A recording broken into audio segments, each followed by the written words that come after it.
కలుగును గాక. చేరి వచ్చిన ప్రతి ఒక్కరికి ప్రభువైన యేసుక్రీస్తు నామములో వందనాలు. అందరూ బాగున్నారు? నాకు ఒక మాట చెప్పండి, లేదా ప్రసంగం చేసినంతసేపు ఒకలాగా ఉండిపోతాను. నేను తల్లుకొని వచ్చినా తెలియట్లేదు భాష గారు అంటున్నా, నాకు అర్థం పర్లేదు. ఒకసారి లూకా సువార్త 8వ అధ్యాయం చెప్పుదాం. లూకా సువార్త 8వ అధ్యాయము 45వ వచనం. Luke Gospel chapter 8 from verse 45. Let's start reading the Holy Scripture.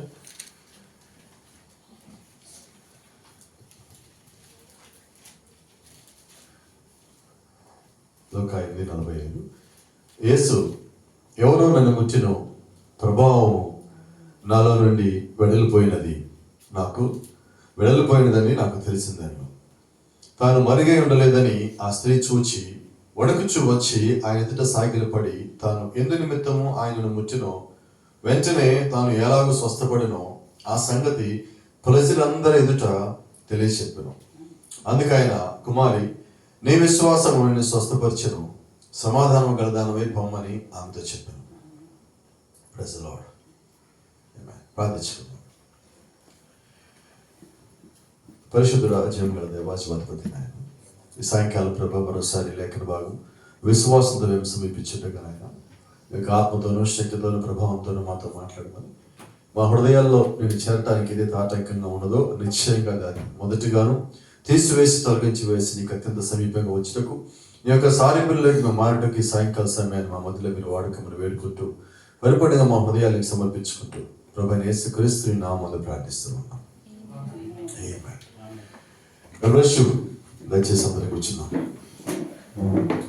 Praise the Lord. దేవుని నామానికి మహిమ కలుగును గాక. కొన్ని సంగతులు మాట్లాడుకుందాం. ఇప్పుడు మన ప్రభువు గారిని మనకు అనుకూలపరిచినట్లయితే, ఇది కేవలం స్వస్థత గురించిన అంశంలాగా దీన్ని తీసుకోవద్దు. రాత్రి మనం మాట్లాడబోయేది కొద్దిగా లోతుకెళ్దాం అనుకుంటున్నాం. It is not about only healing, but if you see a lot of things, there is so much depth in this. చాలా లోతైన సంగతి ఇక్కడ మనకు కనిపిస్తూ ఉన్నది. ఇక్కడ ఏ స్త్రీ అయితే యేసుక్రీస్తు వస్త్రపు చెంగును ముట్టుకున్నదో ఆమె అకస్మాత్తుగా వచ్చి ముట్టుకోవాలి. ఆమె యేసుక్రీస్తుని ముట్టుకుంటే నేను స్వస్థత పొందుకుంటానని నమ్మిన తర్వాత ఆమె ముట్టుకున్నది. అంటే అకస్మాత్తుగా ముట్టుకోవాలి. ముందు ఆమెకు ఒక నమ్మకం ఉన్నది. ఎటువంటి నమ్మకం ఆమె కలిగి ఉన్నదంటే, నేను ఆయన ఎదుటికి పోయి ప్రార్థన చేయమని అడగటానికి కూడా నాకున్న సమస్య అందరి ముందు చెప్పుకోవడానికి నాకు అది సిగ్గుగా ఉన్నది. కాబట్టి అది నేను చెప్పుకోవడానికి సిద్ధంగా లేను. అండ్ ఆమె ఎటువంటి సమస్య కలిగి ఉన్నదంటే, బయటికి చెప్పుకునే ఒక సమస్య ఆమె లోపల ఉన్నది. చెప్తే ఎవరు నన్ను ఏమనుకుంటారన్న. అయినప్పటికీ ఆమె విశ్వాసం ఏంటంటే, నేను ఎలాగైనా ఆయన దగ్గరికి చేరాలి, ఎలాగైనా నా సమస్య ఆయన ద్వారానే తీరాలి. ఎప్పుడైతే ఇప్పుడు నేను అంటున్నా, కేవలం ఆమెకి ఏదో ఒక రక్తస్రావ సమస్య ఉన్నది కాబట్టి అది మాత్రమే ఆయన ముట్టుకుంటే పోతుంది అనుకోవద్దు. రాత్రి నీకు ఏ సమస్య ఉన్నప్పటికీ, whatever the problem you are facing, doesn't matter. Don't think about what kind of a problem it is that you are facing right now. నువ్వు ఇప్పుడు ఏ సమస్యని నువ్వు నీ జీవితంలో అనుభవిస్తున్నావో, అది శారీరకంగా కానీ, మానసికంగా కానీ, ఆత్మీయంగా కానీ, ఆర్థికంగా కానీ, అది ఏ విధమైనప్పటికీ కూడా నీ విశ్వాసం, ఒకవేళ ఆమె కలిగి ఉన్న విశ్వాసం కానీ నీ లోపల ఉన్నట్లయితే, నువ్వు క్రీస్తుని కానీ ముట్టగలిగినట్లయితే, ఈ రోజు నువ్వు ఖచ్చితంగా నువ్వు అనుకున్నది ఆయన నుంచి పొందుకోగలవు. Praise the lord. కాబట్టి ఇప్పుడు ఈ రోజు ఆమె మనకి ఒక రకంగా అక్కడ స్వస్థత పొందుకున్న ఆమె ఈ రోజు మనకి నేర్పిస్తుంది. ఇది అసలు విషయం. ఒక సాక్ష్యం నిలబడి చెప్పటం అంటే అర్థం ఏంటంటే, వారు ఆ సాక్ష్యం చెప్పడానికన్నా ముందున్న పరిస్థితిని ఎదుర్కొన్నాయి. ఆ ఎదుర్కొనే సమయంలో దేవుడి మీద కలిగి ఉన్న విశ్వాసము, ఆ విశ్వాసము ఆ కార్యం చేసేదాకా దేవుడి మీద కలిగి ఉన్న, దేవుడి పట్ల వాళ్ళు కలిగి ఉన్న సహనము, ఆ తర్వాత వాళ్ళు పొందుకున్న దాన్ని మన ముందు చెప్తున్నారంటే వాళ్ళు ఆ సమస్యని జయించారు. ఇవన్నీ కలిపి వాళ్ళు సాక్ష్యం చెబుతున్నారంటే మాకు నేర్పిస్తున్నారు. ఏం నేర్పిస్తున్నారు? మేము ఇలా ఎదుర్కొన్నాం, ఆ సమస్యలో మేము పడ్డప్పుడు దేవుడు నమ్మున్నాం, నమ్మిన దేవుడు మాకు ఇది స్వస్థ ఇచ్చాడు, ఈ సాక్ష్యం ఇచ్చాడు, ఈ పరిస్థితి నుంచి లేవనెత్తాడు, ఈ కన్నీళ్లు తుడిచాడు, మా సమస్యను తీసివేశాడు, మాకున్న జబ్బు వ్యాధో సమస్య సోదరు పోలీసు కేసు అది విషయం ఏదైనప్పటికీ దేవుడు దాని నుంచి బయటికి తీసుకొచ్చాడు అని వాళ్ళు నిలబడి చెప్పే సాక్ష్యం వెనకాల వారు నమ్మిన విశ్వాసం, వారికి తోడుగా ఉన్న దేవుడు ఉన్నాడు, వారిలో నుంచి దేవుడు చేసిన కార్యం కనిపిస్తా ఉంది. ఎందుకని ఈ రోజు మనం సాక్ష్యాలు చెప్పమంటామంటే, మరి ఈ రోజు మనం చదువుకున్న లేఖంలో మన సహోదరి గారు వచ్చి సాక్ష్యం చెప్పకపోతే ఈ రోజు మనకు వర్తమానమే లేదు. ఈ సాయంకాలం చెప్పడానికి మనకు వర్తమానం లేదు, అంతే కదా. వాస్తవంగా యేసుక్రీస్తు దగ్గర స్వస్థత పొందిన వాళ్ళు ఎంతమంది? బైబిల్లో ఒక మాట ఉంది, 10 మంది కుష్ఠవ్యాధిగ్రస్తులు ఆయన దగ్గరికి వస్తే వాళ్ళందరినీ స్వస్థపరిచి వెళ్ళి మీ యాజకుడు కనిపించుకోండి అంటే ఎంతమంది వచ్చి చెప్పారు ఆయనకి? ఒక్కడు. అంటే 9 మంది ఏం చేశారు? సాక్ష్యాలు చెప్పకుండా వెళ్ళిపోయారు. అవునా? వాళ్ళ పేరు ఉన్నాయా? ఆ వచ్చి ఒక్కడు కనిపించినాడు కదా, వాడి పేరు మాత్రం వాడి గురించి రాయబడి ఉన్నది. కాబట్టి ఇక్కడ ఉద్దేశం ఏంటంటే, దేవుడు చేసిన కార్యాలను మనం చెప్పవలసి ఉన్నాం. ఎవరి నిమిత్తము? నేను పడ్డ శ్రమలో శోధనలో ఎవరన్నా కానీ ఇప్పుడు ఉంటే దీనిని బట్టి వారు ఇంకా బలం పొందుకోవాలి. అంటే ఇంకొకరిని బలపరచడం నా సాక్ష్యము, నాకు నచ్చిన మాటలు ముచ్చట చెప్పడానికి కాదండి సాక్ష్యము, నేను ఇంకొకరిని ఆత్మీయంగా బలపరచడానికి సాక్ష్యమైంది. Praise the Lord. దేవుని నామానికి మహిమ ఘనత. అయితే గమనించండి, ఇంకొకటి, ఈమె మొట్టమొదటి యేసుక్రీస్తును ముట్టుకుంటే నేను స్వస్థత పొందుకున్న విశ్వాసానికి రావాలి. ఇంకా ఆశ్చర్యం చెప్పనా, ఈమె అసలు యేసుక్రీస్తును ముట్టుకోవాలా? బైబిల్ ఎదుగా మనం ముట్టుకున్నదా? ఆయన వస్త్రపు చెంగును ముట్టిన చాలు. ఇప్పుడు మనం వేసుకున్నట్టుగా టైట్గా ఉండే బట్టలు ఆయన ధరించిన, ఆయన ఎటువంటి వస్త్రం ధరించిన జ్ఞాపకం ఉందా? పాలస్తీనాలో ఉండేటప్పుడు లూజ్గా ఉంటాయి బట్టలు.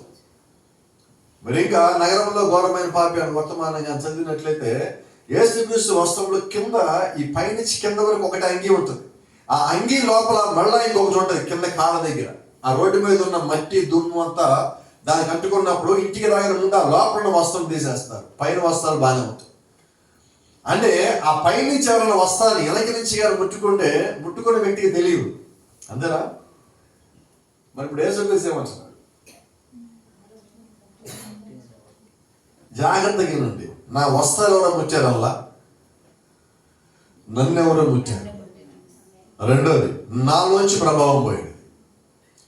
ఇప్పుడు వాస్తవంగా ఏం చేస్తుందంటే, యేసుక్రీస్తును ముట్టిన ఆమె, యేసుక్రీస్తు వస్త్రపు చెంగున ముట్టిన ఆమె యేసుక్రీస్తు శరీరం లోపల ఉన్న ప్రభావాన్ని లోకం పోయింది. అంటే ఈరోజు నిజంగా ఈ మాటలు కానీ మనకు కానీ ఏదైనా కానీ నేర్పిస్తే ఒక సంగతి తెలియచేయాలి, యేసుక్రీస్తులో ఉన్నదాన్ని తీసుకోవటానికి అందరికీ అనుమతి ఉన్నది.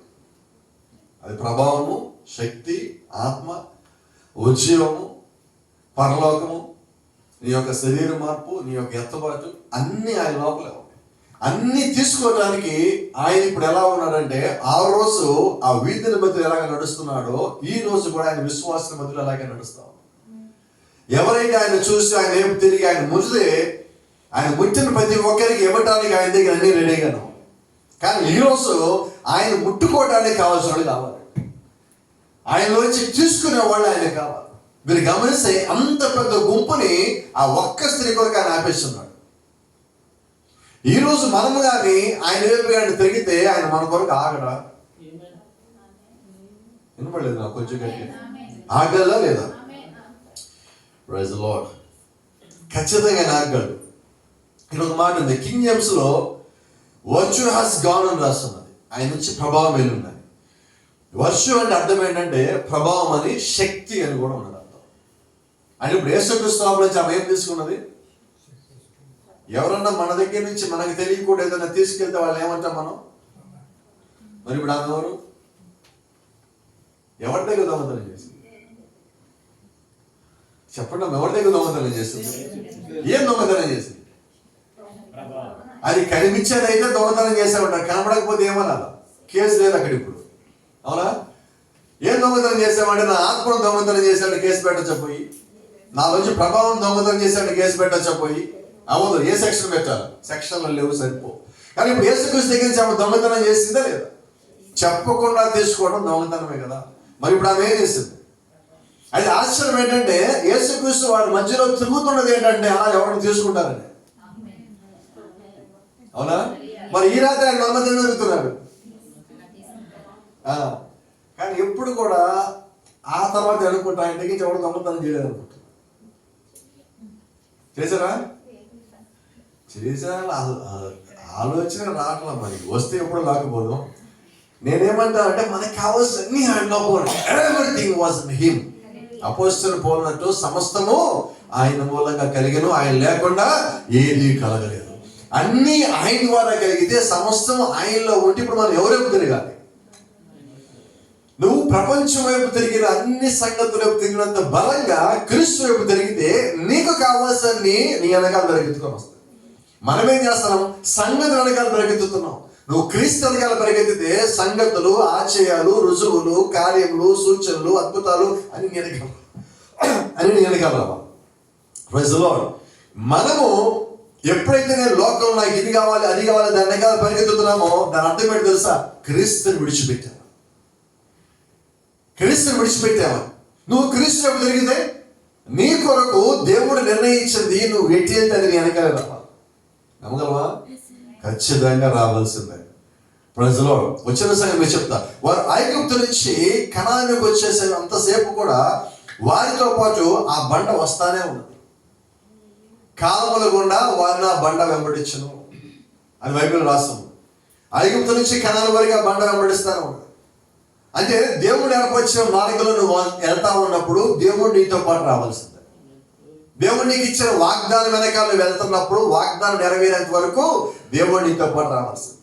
మీకు కనాను ఇచ్చారు దేవుడు, అది తీసుకోవాలంటే దేవుడు నీతో పాటు రావాలి.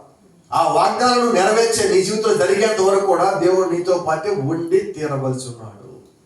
మరి అదే నిజమైతే దేవుడు మనకి వాగ్దానం ఇచ్చాడు, విమోచన దినం వరకు మిమ్మల్ని ఆత్మయందు ముద్రించి ఉన్నాను. అదే నిజమైతే విమోచన దినము, విమోచించబడిన వారిని తీసుకుపోయే దినము విమోచన దినము. ఆ దినం వరకు ఆయన యొక్క ఆత్మలో దేవుడు మనం ముద్రించాడు.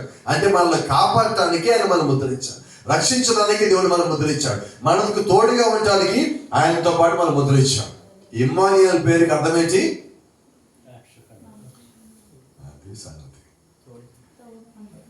మనకి తోడై ఉన్నాడు అని అర్థం.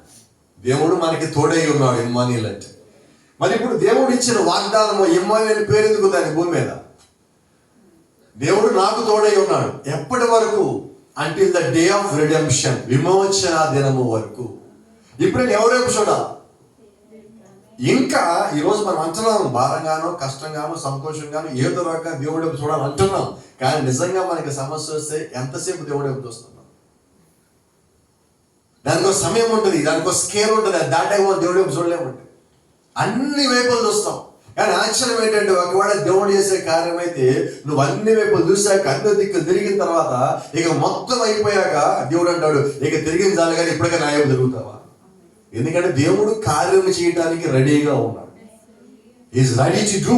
ఆయన చేయడానికి రెడీగా ఉన్నాడు. అయితే మన మనసు ఆయన చుట్టూ రెడీగా ఉన్నదా?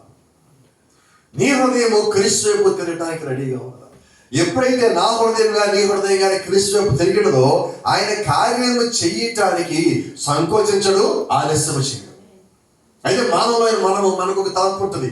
దేవుడు మనకి ఎప్పుడులోపు కార్యాలు చేయాలని కోరుకుంటాం. మనం అనుకున్న టైంలో. That was the problem. సమస్య ఏంటి? మనం అనుకున్న టైంలో జరగాలి. కానీ దేవుడికి అంటే ఒక టైం ఉంటుంది. ఇప్పుడు నేను ఏదన్నా ఫాలో అవ్వాలంటే దేవుడి విషయంలో మొట్టమొదటిగా ఆయన టైం ఫాలో అవ్వాలి. ఆయన టైం ఫాలో అయితే నీ జీవితంలో ఏ టైంకి ఏం రావాలి అవన్నీ వస్తాయి. ఇప్పుడు నేను నా టైం ఫాలో అయితే ఆయన టైం మిస్ అవుతా. ఆయన టైం మిస్ అయితే ఏమవుతుంది? నా జీవితంలో ఏ టైంకి ఏం రావాలో ఆయన మిస్ అవుతుంటాయి. మనం అనుకుంటాం మిస్ అయింది. ఏది మిస్ అవ్వాలా? నేను మిస్ చేసుకున్నా. నాకు ఆ సంగతి తెలియాలి. అయితే నా మైండ్ ఏమంటుందంటే ఇది నాకు రాలా. మనకు ఒక పెద్ద పదం వాడతాం, బైబిల్లో లేని పదం మనం వాడతాం, అదృష్టం లేదు నాకు ఇది. అవునా? ఇప్పుడు కూడా కొద్దిమంది పిల్లలు ఎగ్జామ్కి వెళ్తా ఉంటే ఇంట్లో తల్లిదండ్రులు కానీ స్నేహితులు కానీ లేకపోతే కొద్దిమంది ఒక మాట అంటారు. ఏంటది? ఎగ్జామ్కి వెళ్ళే ముందు బెస్ట్ ఆఫ్, నువ్వు క్రైస్తవుడు అయి ఉండి లక్ అనే పదం వాడచ్చా? లక్కుల్ని లాటరీని నమ్ముడు వాడు క్రైస్తవుడు. ఎందుకంటే లక్ అనే పదం లేదు. అనుకోకుండా నీ జీవితంలో ఏమి జరగదు. Everything is a plan of God. Then how can is a luck? అన్ని నీ జీవితంలో ప్లాన్ అయినప్పుడు లక్ ఎక్కడ ఉంటుంది? లక్ లేదండి. మరి అనుకోకుండా జరుగుతున్నాయి కదా, లక్కే కదా భాస్కర్ అంటారా? అనుకోకుండా జరగటం కాదు, కృపను బట్టి జరుగుతుంది. అన్ని ప్లానే, కానీ ఊహించిన దానికన్నా ఎక్కువగా జరిగింది చూసావా, అది దేవుడు ఒక కృపను బట్టి జరిగింది. అది కూడా ప్లానే. అది ఎలా జరుగుతుంది? ఇప్పుడు ఒకవేళ ఈ స్త్రీ ఇలా చెప్పుంటే, నేను ఆ రోజు లక్కీగా యేసుక్రీస్తు స్వస్థాలు ముట్టుకున్న స్వస్థత పడ్డానికి ఎలా ఉంటుంది చెప్పండి? బాగుందా సైతానికి? ఇంటానికి కాదు, అంటానికి కూడా వాళ్ళ ఒకవేళ అవగాహన పదమండి ఈరోజు దాని గురించి బోధించడం కాదు నేను. కారణం ఏంటంటే ఇది దేవుడి ఒక కృప. స్వస్థత అనేది దేవుడిచ్చిన కృపలో ఒక భాగమే. ఖచ్చితంగా ఇంకో గొప్ప సంగతి ఏంటంటే, ఈ రాత్రి ఇక్కడ మనం మాట్లాడుకోబోయే దాంట్లో యేసుక్రీస్తు ఇంకా రక్తం కాల్చలా. Is carrying the blood in his body. ఆ యొక్క పరిశుద్ధమైన రక్తాన్ని క్రీస్తు తన యొక్క శరీరంలో మోస్తా ఉన్నాడు. ఆ రక్తము కార్చబడిన తర్వాత రక్తానికి శక్తి ఇవ్వబడింది స్వస్థపరచడానికి. అయితే ఈమె ఎటువంటి స్త్రీ అంటే, ఆ రక్తం ఇంకా కార్చబడక ముందుగానే ఆ స్వస్థత యొక్క శాంపుల్ తీసుకున్నది. ఎంత గొప్ప శక్తి ఉందని ఆమె దగ్గర. Praise the Lord. అంటే దేవుడు ఇంకా పనిచేయడం ప్రారంభించే ముందుగానే ఈ మెనుపు ఆయన దగ్గర తీసేసుకున్నాడు. Praise the lord. ఎంత నమ్మకం కలిగి ఉండాలి నిజంగా. మరి ఈ రోజు మనం ఏ కాలంలో ఉన్నామంటే, దేవుడు యొక్క రక్తము పనిచేసే కాలంలో ఉన్నాం. ఆయన ఒక కృప పనిచేసే కాలంలో ఉన్నాం. క్రీస్తు భూమి మీద ఉండగా ఇంకా అప్పటికి కృప బిగిన్ అవ్వలేదండి. ఆయన మరణించిన తర్వాత కృప ప్రారంభించబడాలి. ఆయన రక్తం కాల్చిన తర్వాత, ఆయన తిరిగి లేచిన తర్వాత స్వస్థత ప్రారంభించబడాలి రక్తంలో, ఆయన నామంలో. రక్షణకి ఇంకా నామం దొరకల. ఇప్పుడు ఈమె చేసిందంటే, అవన్నీ ఇంకా రాకమున్న కాలంలో ఉన్నప్పుడు క్రీస్తు ఎవరో గుర్తించగలిగింది. ఆయన శక్తి ఏంటో గుర్తించగలిగింది. ఆయన ఎవరో గుర్తించగలిగింది. ఆయన ముట్టుకుంటే ఏం జరుగుతుందో గ్రహించగలిగింది. ఇన్ని సంగతులు ఒక వ్యాధిలో ఉన్నాము, అది కూడా 12 సంవత్సరాల నుంచి వ్యాధిలో ఉన్నాము గ్రహించగలిగింది. మనకి ఏదన్నా వ్యాధి కొద్ది కాలం నుంచి ఉంటే మనం ఒక ఆలోచన ఎలా ఉంటాయి చెప్పండి? ఎంత బలహీన ఆలోచన మనకు వస్తాయి. గట్టిగా తలనొప్పి వస్తే ఏం చేస్తాం? వినపడలేదు నాకు ఎవరు కొద్ది మాట చెప్తే సహాయం చేయాలి, మాట సహాయం. కొంచెం లోపల కడుపులో నొప్పి వస్తే ఒక గంట అరగంట సేపు, ఒక 2 గంటలు తలనొప్పి వస్తే చచ్చిపోదాం అనుకున్నాను పాస్టర్ గారు, నా వల్ల కాదండి. ఎంతసేపటికి? మరి అన్ని గంటలు ఆయన నా కోసం ఏలాడినప్పుడు మరి ఆయనకే రావాలి ఆలోచన. ఉదయం 9 నుంచి మధ్యాహ్నం 3 గంటల దాకా సిలువలో ఏలాడినప్పుడు ఎవరి కోసం? మళ్ళీ ఆయన కోసం కాదు, నా కోసం. ఆయన ఒంటి మీద గాయం కాని స్థలం మీద చెప్పగలరా? లేదండి. ఎవరి కోసం? నిజంగా చెప్పండి, మనసులో చెప్పండి. నిజంగా నా కోసమేనా? మరి నా కోసమైతే ఒక్కసారి ఆ గాయం నాకే అయింది అనుకుంటే తప్పు చేయగలవా? పాపం చేయగలవా? ఆయన ఏమొచ్చి మోకం తిప్పుకోగలవా? నీకు నిద్ర పోయినా, నువ్వు మెలుకోకున్నా, ఏ ఆలోచన చేస్తా ఆయన రక్తం నీ కళ్ళకు కనిపిస్తావంటే నువ్వు ఎలా తొలగిపోగలవు చెప్పు? మళ్ళీ పాపం చేయకుండా ఆపేదే అది, అంతేనే కాదు. అయితే ఈరోజు నీకు ఏదైనా కొద్ది సమయం దొరికితే నువ్వు వెంటనే ఆయన వైపు తిరగటానికి ఏం కావాలో నువ్వు ఆ ఏర్పాట్లు చేయాలి. నా మనసునాడు తిప్పుకోవాలి, ఆలోచనడు తిప్పుకోవాలి, నా దృష్టినాడు తిప్పుకోవాలి, నా మాటలు ఆయన గురించి మాట్లాడేవి ఉండాలి. అయితే ఈరోజు మనకి సమయం ఎక్కువ దొరికితే మనం ఎటు తిరుగుతున్నాం? కోపడం మాకండి, నిజం చెప్పాలి కదా. ఫోన్ అయినా తిరిగేది? ఫోన్ నిజంగా మనం మంచి మాటలు మాట్లాడుతున్నావా? మంచి ఆలోచనలు కలిగి ఉంటున్నావా? క్రీస్తుకి ఇవ్వాల్సిన సమయాన్ని అపవాది దొంగతనం చేసి ఆ దుర్మార్గమైన ఆలోచన తీసుకొచ్చి మన క్రీస్తు నుంచి తొలగించిపోతా ఉంటే కొన్నిసార్లు మనం మాట్లాడే మాటకి మనం సంతోషపడ్డ జీవితాన్ని ముందుకు తీసుకుని పోతున్నాం, అంతేనా? అయితే దేవుడికి ఇవ్వాల్సిన దాన్ని దేవుడికి ఇవ్వలేకపోయినప్పుడు ఒకరోజు లెక్క చెప్పాలా వద్దా? కొంచెం గట్టిగా పడేలా చెప్పండి, చెప్పాల్సిందేనా? నేనంటాను ఆయనకి లెక్క చెప్పడం అంటే ఎటువంటి స్థితిలో మీకు తెలుసు అనుకుంటా. మంచిది కానే కాదు ఆయన లెక్క చెప్పడం అనేది. ఎందుకంటే ఆయన ప్రశ్నిస్తే మనం సమాధానం చెప్పలేం. ఎందుకంటే సమాధానం చెప్పేదైతే అని అడగడు. అది మరి ఇప్పుడు ఆయన అడిగాడంటే మన సంగతి ఏంటి? ప్రత్యేకించి ఈ పూట, ఈ శుక్రవారం పూట మీ అందరూ వచ్చాక మీకు మాట చెప్తున్నా. శుక్రవారం పూట ప్రార్థనకు వచ్చారంటేనే అర్థం ఏంటంటే మీకు దేవుడు సమయాన్ని ఇచ్చాడు. నిజమేనా? ఆదివారం మాత్రమే వచ్చి శుక్రవారం రాలేకపోయిన వాళ్ళు, రావాలని ఉండి కూడా రాలేని పరిస్థితుల్లో ఉన్న వాళ్ళు చాలా మంది మనకు అందరికీ తెలుసు. అంటే దేవుడు మనకి సమయాన్ని ఇచ్చాడా లేదా? మరి ఇచ్చినప్పుడు మరి సమయం నాకు ఇచ్చాడు కాబట్టి నేను దేవుడి కొరకు ఇవ్వాలి అనుకునే వాళ్ళు ఎంతమంది ఉన్నాం మన మధ్యలో? అంతేనా? వచ్చింది మాట. It is a high priest that can be touched by the feelings of our infirmities, then he is the same yesterday, today and forever. ఒకవేళ ఈ రాత్రి ప్రభువైన యేసుక్రీస్తు మన మధ్యలో ప్రధాన యాజకుడిగా ఉన్నట్లయితే, ఆ రోజైన ప్రధాన యాజకుడే. ఎబ్రిల్ రాసిన పత్రిక 6వ అధ్యాయం 7వ అధ్యాయం ప్రకారంగా బైబిల్ చెప్తా ఉన్నది, ఆయన మనకంటే ముందుగా ప్రవేశించి దేని లోపలికి? ప్రధాన యాజకుడిగా ప్రవేశించాడు. ఆయన మనకన్నా ముందుగా. ప్రజలో అంటే ఇప్పుడు ఆయన ఏమై ఉన్నాడు మన మధ్యలో? ప్రధాన యాజకుడు. కాబట్టి ఆయన లేవి యాజకరమను దాచి, అంటే మనుషులు చనిపోయి మళ్ళా తర్వాత ఇంకొకటి యాజకుడు అయ్యి మళ్ళా అతను కొద్ది కాలం అతను చనిపోయి మళ్ళా ఇంకొకటి వచ్చే ఈ యాజకరమాన్ని లేవి యాజకరం అంట. ఇప్పుడు యేసుక్రీస్తు ఏం చేస్తారంటే మరణించి తిరిగి లేచి మరణము లేని యాజకత్వంలోకి వెళ్ళాడు. ఆ యాజకత్వం పేరు మెల్కీసెదెకు యాజకత్వం. ఇప్పుడు ఆయన ఎలాగా అందరూ యాజకులు, ఈయన ప్రధాన యాజకుడై ఉన్నాడు. ప్రధాన యాజకుడు అంటే అహరోను పాత నిబంధనలో తనది కాని రక్తాన్ని తీసుకొని లోపలికి వెళ్ళి ప్రత్యక్ష గుడాలో పోషించి వచ్చేవాడు. కానీ ఇప్పుడు యేసుక్రీస్తు ఏం చేశాడు? వేరే వాడి రక్తం తీసుకుపోలా, ఆయన రక్తమే తీసుకుని పోయి, ఇప్పుడు రక్తం ఆయనదే, వాదించేవాడు ఆయనే, తీర్పరి ఆయన, మూడు ఆయనే. కాబట్టి ఆయన ఎవరి నిమిత్తం రక్తం కాల్చాడో వాళ్ళ నిమిత్తం వాదిస్తాడు. ఎవరి నిమిత్తం రక్తం కాల్చిన వాళ్ళు అంగీకరించలేదో వారి నిమిత్తం ఆయనే తీర్పు తీరుస్తాడు. విమోచన చేసింది ఆయనే, ఇక్కడి నుంచి మనం విమోచించి వాళ్ళు తీసుకుపోయేది ఆయనే, తీసుకెళ్ళిన తర్వాత వాళ్ళని తీసుకొని మళ్ళా వచ్చి పరిపాలన చేసేది ఆయన. కాబట్టి ఆయన ఏ గుంపును తీసుకుపోవాలో ఫుల్ క్లారిటీ ఉంటుంది. ఇప్పుడు ఆయన ప్రధాన యాజకుడు అయి ఉన్నాడని బైబిల్ చెప్తా ఉంది. మరి ఆయన ప్రధాన యాజకుడిగా మారిన దగ్గర నుంచి ఈ రాత్రి మన మధ్యలో, ఇప్పుడు ఈ కుడికలో, ఈ గడిలో, మన గుడారంలో కూడా ఆయన అదే ప్రధాన యాజకుడిగా ఉన్నాడు. నిజమేనా? మరి అదే నిజమైతే ఈ రాత్రి ఆయన ముట్టగలిగిన వాళ్ళు ఎవరైనా ఉంటే వాళ్ళు స్వస్థత పొందుకునే వాళ్ళుగా ఉంటారు. ఇక్కడ ఒక చిన్న సంగతి, బైబిల్లో ఒక కొలను ఉండదు, మనకి అందరికి జ్ఞాపకం ఉండదు. సంవత్సరానికి ఒకసారి దేవుని ఒక దూత వచ్చి ఆ నీటిని కలిపినప్పుడు, చెప్పండి, ముందుగా ఎవడు దిగాడో వాడు స్వస్థత పొందుకుంటాడు. ఇదే దేవుడు ఏర్పరిచిన మార్గము. పూలో బెతెస్దా, బెతెస్దా కోనేరేనా? మరి ఇప్పుడు బెతెస్దా కోనేరుకి దేవుడు ఏమి ఇచ్చాడంటే సంవత్సరానికి ఒకసారి ఆ దూతను పంపించి కదిలించినప్పుడు దాని లోపల ప్రభావం ఉన్నది. ఆ ప్రభావాన్ని ఎవరు పొందుకుంటే దిగి వాడు స్వస్థత పొందుకునేవాడు. ఏమా? ఇప్పుడు ఈ స్త్రీ వస్త్రం చెంగు ముట్టుకోవడానికి వెళ్తున్నప్పుడు ఆ పూల బెతెస్దా అని, ఆ బెతెస్దా కోనేరే యేసుక్రీస్తు లోపల ఉన్నది. దానిలో ఉన్న ప్రభావమే రెండు కాళ్ళ మీద నడుచుకుంటూ ఆ ముందు పోతున్నప్పుడు ఆమె ఏం చేసిందంటే క్రీస్తుని చూడాల.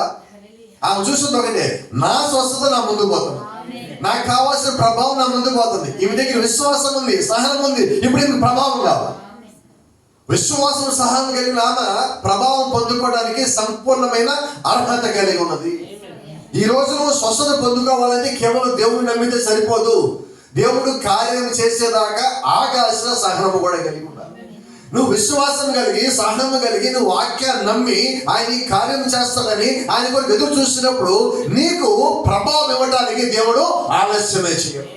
ప్రభావం లేకుండా మనం పరిపూర్ణులు కాలేము. ప్రభావం లేకుండా మనం స్వస్థత పొందుకోలేము. ఇప్పుడు దేవుడు ఆయన దగ్గర దాచిపెట్టుకోలేదండి. ఈ రోజు ఆయన మన మధ్యలో ఆయన ఒక ఫౌంటైన్ లాగా ఉన్నాడు, ఒక సెలయర్ లాగా ఆయన మన మధ్య తిరుగుతూ ఉన్నాడు. బైబిల్ అంటుంది ప్రకటన గ్రంథంలో, ఇచ్చించు వారిని నా వద్దకు రాని, జీవజలమును ఉచితముగా పుచ్చుకొని నిన్ను. అవునా? అంత ఫ్రీ. రాజకీయ నాయకులు చెప్పే ఫ్రీ చెప్పలేదండి ఆయన. 2000 సంవత్సరాల క్రితం చెప్పాడు, ఇప్పటికీ ఫ్రీనే అన్నాడు. కానీ తీసుకోవడానికి ఎంతమంది రెడీగా ఉన్నారు? ఎవరు రెడీగా లేవండి, సిద్ధంగా లేవు. ఇది గమనించండి, ఎప్పుడైనా ఏదైనా ఉచితం అంటే దానికి విలువ తగ్గిపోతుంది. ఈరోజు మన మధ్యలో కొన్ని ఉన్నాయి. ఒక్కసారి జ్ఞాపకం చేసుకుందాం. గాలి ఉచితమేనా? సూర్యరశ్మి, వెలుగు, వీటి మీద మనకి ఎంత ఉంది విలువ? రెస్పెక్ట్ ఏం లేదు. విలువ, రెస్పెక్ట్. ఒక్కరోజు నీళ్ళు రాకపోతే ఎంత రెస్పెక్ట్ ఇస్తామో తెలుసా? రోజు నీళ్ళు వస్తుంటే నో రెస్పెక్ట్. మరి ఇప్పుడు దేవుడు మనల్ని ఇవి కొనుక్కోలేమో, దేవుడు ఉచితంగా ఇచ్చాడు. అవునా? ఉచితంగా ఇచ్చిన వాటి మనం ఏం చేసామంటే ఒక రకంగా దుర్వినియోగం చేసాం. మరి అలాగే క్రీస్తు ఇచ్చిన కృప కూడా ఉచితమై ఉంది. ఆయన ఇచ్చిన స్వస్థత, రక్తం కూడా ఉచితమై ఉంది. ఆయన మనమే చూపించే ప్రేమ కూడా ఉచితమైనది. ఇప్పుడు మనం ఏం చేసామంటే వాటిని దుర్వినియోగము. దయచేసి చేసామనుకండి, చేస్తున్నాం అనండి. అది మేము బాధ కలిగించినప్పుడు కూడా నిజం మీకు చెప్తే తినాలి కదా, ఎవరో ఒకరు చెప్పాలా. కాసేపు ఎవరో కోపంగా చూసినా 2 వేసి 1 వేసాము, ఓకే చల్లగా ఉంటుంది కాబట్టి పర్వాలేదు, ఇక్కడ దాకా రావాలనుకుంటున్నా నా దగ్గర. ఎందుకని ఈ మాట అంటున్నానంటే ఇది నిజం కాబట్టి. మనం ఒకరోజు దుర్వినియోగం చేయలేదేమో కానీ ఇంకొక రోజు ఇది ఖచ్చితంగా దుర్వినియోగం చేస్తాం. మన ఆలోచనలు చంపలేక, మన క్రియలు చంపలేక, మన మాటలు చంపలేక ఎక్కడో చోట క్రీస్తుని కాసేపు దూరంగా పెట్టాం, ఆయన ప్రేమను దూరంగా పెట్టాం, ఆయన వాక్యాన్ని దూరంగా పెట్టాం, ఆయన ఆత్మను దూరంగా పెట్టాం, ఆయన పరిశుద్ధాత్మను దూరంగా పెట్టాం. ఏదో ఒక సందర్భంలో మనం దూరంగా జరుపుతానే ఉన్నాం. కానీ మన అవసరం వస్తే చెప్పండి, మన అవసరం వస్తే క్రీస్తు తప్ప నాకు ఇంకేది లేదంటాం. మళ్ళీ మనం అయితే ఆశ్చర్యం ఏంటంటే, నువ్వు నెట్టినప్పుడు దేవుడిని చూస్తా ఉన్నాడు, నువ్వు ఆయన దగ్గరికి వచ్చినప్పుడు దేవుడిని చూస్తానే ఉన్నాడు. రహస్యం ఏంటో తెలుసా? నిన్న ఆయన తోసేలా. మనుషులుగా మనం తోసేస్తాం, మనం కోపంతో ఒక మాట అంటాం, కానీ ఆయన ఎన్నడూ మనం ద్వేషించలేదు. అయితే ఒక సంగతి తెలుసు, ఆశ్చర్య సంగతి ఏంటో తెలుసా? మనం ఎప్పుడు ఎక్కడ ఎలాగ రావాలో దేవుడికి తెలిసినట్టు ఎవరికి తెలియదు. అందుకని దేవుడు ఒక మాట చెప్పాడు, మీరు ఎవరికి తీర్పు తెచ్చకండి. ఎందుకంటే తీర్పు తెచ్చారు ఆయన. ఈ రోజు మనకి అవతల వ్యక్తి తీర్పించే స్థితిలో ఉండొచ్చు, కానీ రేపొద్దున దేవుడు అతనే కానీ దీవించే స్థితిలో ఉంటే, నువ్వు కానీ తీర్పు తెరిస్తే వాడు తీర్పులో రాడు, కానీ నువ్వు తీర్పులోకి వస్తావు. కాబట్టి దేవుడి పిల్లలకి ఎలా ఉన్నది? ఆయన ఆలోచన ఏ రకంగా ఉన్నదో నీవైనా నేనైనా అలాగే వెంబడించాలా. దేవుడు ఒకరికి స్వస్థత ఇవ్వాలనుకుంటే మనం పోయి నీ జీవితం వింటే నువ్వు స్వస్థపడకపో అంటే దేవుడు వాడిని స్వస్థపరిస్తే అర్థమేంటి? కొన్నిసార్లు కొంతమంది వ్యక్తులు చూసి మనం ఏం చేస్తాం? నీ జీవితము ఇంతే, నువ్వు మారవ అని మనం అనేస్తున్నాం. ఒకవేళ దేవుడు మార్చేస్తాం, చెప్పండి, మార్చేస్తే. కాబట్టి మనం ఏం చేయాలంటే, ఒకవేళ మన మాట అనాల్సి వస్తే ఒక ఆయుధం ఉంది, నాకు తెలిసిన ఆయుధం. నోటి కాసేపు జిప్పేసేసుకొని ఈ జిప్పు దేవుడి దగ్గరికి వచ్చి ఓపెన్ చేసి, ప్రభువా నేను ఇలా అనాలనుకున్నాను, అయితే తీర్పు నేను నేర్చుకూడదు కాబట్టి నేను నీకు ప్రార్థిస్తున్నా. వాళ్ళు మారాలనేగా నిజంగా నువ్వు కోరుకుంటే దేవుడి దగ్గర ప్రార్థించు. మనం బయటికి కానీ ఎటువంటి కష్టపెట్టి గాయపరిచి కత్తితో పొడిచి ఏదోలాగా వాళ్ళని మర్డర్ చేసి మనం మార్చలేమండి. అవునా? ఒకరిని హత్య చేసి మార్చగలవా? ఒకరిని చంపేసి మార్చగలవా? ఈరోజు మనం చాలా సందర్భాలు ఏం చేస్తామో, ఒక వ్యక్తిని మాటలతో చంపేసి మొక్కలు చేసేసి రకరకాల పాటలు చేసి మొత్తం పడేసి ఇప్పుడు వాళ్ళు మార్చాలనుకుంటాం. అవుతుందా? అవ్వదండి. అయితే మార్చడానికి కావాల్సిన శక్తి దేవుడు మీ లోపల పెట్టాడు. దాని పేరే, నాకు తెలిసిన పేరు ప్రార్థన. మనం ఎంత కోపంగా ఎదుటి వ్యక్తి మీద ఉన్నామో అంతగా దేవుడి దగ్గర పోయి ఉందామండి, అంతగా బతిలాడదాం. నువ్వు ఏ వ్యక్తి మీద కుటుంబంలో ఎంత ఎక్కువ నువ్వు కోపపడుతున్నావో ఆ వ్యక్తి గురించి అంత ప్రేమగా దేవుడి దగ్గర ప్రార్థన చేస్తే నిజంగా దేవుడి ప్రేమ వారి మీదకి వచ్చి నీలో ఉన్న తప్పని దేవుడిని చూసి దేవుడు వాళ్ళని మార్చినప్పుడు నువ్వు నిజంగా సంతోషపడవా, నువ్వు నిజంగా ఆనందపడవా అంటున్నా. చూడండి, బైబిల్ ఒక మాట చెప్తుంది, నశింప చేయుట దేవుడికి ఇష్టం కాదు. నశింప చేయడమే దేవుడికి ఇష్టమే. దేవుడికి కిందకి రావాల్సిన పనే ఉన్నది. దేవుడి కిందకి వచ్చిన దేనికి? వెనుక చెప్పండి, నశించిపోతున్న వారిని వెదకి రక్షించుటయే మనుష్య కుమారుని పరిచర్య. మరి ఇప్పుడు మనము క్రీస్తులో భాగమైతే ఆయన పరిచర్యలో భాగమేనా? మరి క్రీస్తులో మనం భాగమైతే ఆయన యొక్క రక్తంలో ఉన్న గుణలక్షణంలో భాగమేనా? మన క్రీస్తులో కానీ భాగమైతే ఆయన యొక్క ఆత్మలో భాగమేనా? మన క్రీస్తులో కానీ భాగమైతే ఆయన యొక్క క్షమాగుణంలో, క్రీస్తులో ఒకవేళ మనం కానీ భాగమైతే ఆయన యొక్క ప్రేమలో భాగమే. అన్ని మనం భాగాలు అయి ఉన్నామండి. ఒక్క దాంట్లో మాత్రం కాదు, అన్నిట్లో మనం అయి ఉన్నాం. నువ్వు వాక్యంలో భాగమైతే అన్నింటిలో భాగమై ఉన్నావు, క్రీస్తులో భాగమైతే అలా ఉన్న సమస్తంలో నువ్వు భాగమై ఉన్నావు. కాబట్టి అన్నీ నువ్వు కలిగి ఉండాల్సిందే. అయితే అసలు విషయం ఏంటంటే, నువ్వు క్రీస్తులో భాగమై ఉంటే భరించడానికి కావాల్సినవి కూడా నీ మీద ఉంటాయి. ఇది ముఖ్యమైనది. ఆయన అన్ని భరించాడా? ఆయన పుట్టడమే అక్రమ సంతానం అని పిలువబడ్డాడు. పెళ్లి కాకుండా ముందు ఒక స్త్రీకి నువ్వు పుట్టావని పిలుచుకోబడ్డాడు. ఆయన అయినా భరించాడు. ఎందుకంటే ఒక పరిశుద్ధమైన రక్తం రావాలంటే కన్యక గర్భం రావాలా. ఎందుకు ఆయన అలాగొచ్చాడు ఆయనకి తెలుసు కాబట్టి ఆయన భరించాడు. మరి ఈ రోజు నీకు సమస్య ఎందుకు వస్తుందో నీకు తెలిస్తే నువ్వు దాన్ని భరించగలుగుతావు. Because you're part of Jesus. The reason the problem and trial is coming to you. నీ దగ్గర సమస్య కానీ ఒక శోభగా ఎందుకు వస్తుందంటే నువ్వు క్రీస్తులో భాగమై ఉన్నావు. క్రీస్తులో భాగమై ఉన్న ప్రతి వారిని శోధించడానికి అపవాది విడిచిపెట్టబడ్డాడు. మరి వాడు విడిచిపెట్టబడాలి, వాడిని శోధించాలి. అప్పుడు విశ్వాసంతోనూ వాక్యంతోనూ సహనంతోనూ నిలబడి ఉండాలి. ఆ తర్వాత నువ్వు జయించాలి. ఆ తర్వాత జయించి నువ్వు పైకి వెళ్ళాక ఆయనతో పాటు కలిసి భోజనం చేయాలి. మరి దేవుడు ప్లాన్ ఏంటంటే నువ్వు జయిస్తావని సమస్య నీకు వదిలిపెట్టాడు, శోధన నీకు వదిలిపెట్టాడు. అదే సమయంలో వాక్యం ఇచ్చాడు, విశ్వాసం ఇచ్చాడు, వర్తమానం ఇచ్చాడు, బలం ఇచ్చాడు, ప్రార్థన ఇచ్చాడు, సమస్తం నీకు ఇచ్చాడు. ఆ ఇచ్చినన్ని నా లోపల క్రియ చెయ్యాలి. అంటే క్రీస్తులో మనం ఉచితంగా భాగం అయిపోదా? అమ్మాయి నేను భాగం అయిపోయాక నాకేం పర్వాలేదు కానీ కదా. నేను ఒక మాట చెప్తాను, మన జీవితానికి రెస్ట్ లేదు. ఉన్నదా? ఎప్పుడు చెప్తాను మీకు, మీ జీవితంలో అమ్మాయి అనుకోవడానికి లేదు మీకు. చాలాసేపు నుంచి నాకు కుర్చీ దొరకని ఏమంటాం, కానీ మీకు సంగతి తెలియాలి. కుర్చీలో మీ జీవితకాలం కూర్చోలేరు. అర్థమైందా? ఒక సమస్య తీరిపోగానే ఏమంటాం. కాబట్టి మీకు ఒక సంగతి అర్థం కావాలి. ఈ అమ్మాయి అనేలోపు మీకు ఒక సంగతి అర్థం కావాలి. దీన్ని జయించాను, దీనిలోంచి నాకు విశ్వాసం వచ్చింది, నువ్వు కొద్దాన్ని రెడీ. నువ్వు ఎప్పుడైతే నీ జీవితం అలా పెట్టుకున్నావో, ప్రైజ్ ది లార్డ్. ఇప్పుడు సమస్య వస్తే ఏమనుకుంటావు? నేను రెడీగానే ఉన్నా. పోయినసారి నాకు తెలిసి రెడీగానే ఉన్నా. ఎంత బాగుందండి ప్రిపరేషన్. కొద్దిమంది వచ్చేస్తుంది, రేపు వచ్చేస్తుంది. ఎందుకు ప్రభు జీవితం నాకు ఇచ్చా? ఇవన్నీ చూడటానికి నేను ఇంకా వచ్చాను. నువ్వు రెడీ కాలేదు. నువ్వు రెడీ కాదా? రెండో సంగతి, నీకు ఇంకా బైబిల్ అర్థం కాదు. మూడో సంగతి, దగ్గర విశ్వాసం లేదు, సహనం లేదు, నువ్వు జయించే శక్తిని ఇంకా పొందుకోవాలి. తీర్పు తెచ్చట్లో నీకు లేదని నువ్వు ఆ మాట అంటున్నావంటే ఇంకా నువ్వేమి కలిగి లేవు.